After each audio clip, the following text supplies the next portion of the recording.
लग्न कार्यामध्ये 4 प्रकारच्या मुलगीला विचारावं कसं काय मुलगा पेत, ती म्हणणार रूपवान पाहिजे. मुलगा कसा पेत, रूपवान.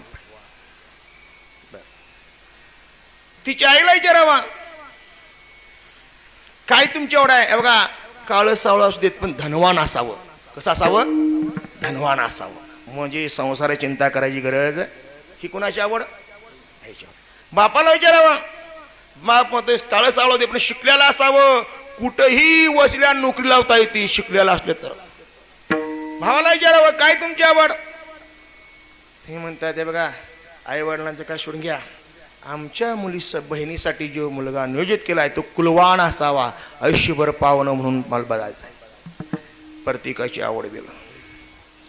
आता होडाला विचारावं, होडामध्ये ते डांबरी मेन कपडे घालणं पण बेत चांगला असावा. म्हणजे प्रत्येकाची आवड आहे. आवड नाही अशी कोणी व्यक्ती नाही. आवडीचा प्रकार भिन्न भिन्न आहेत.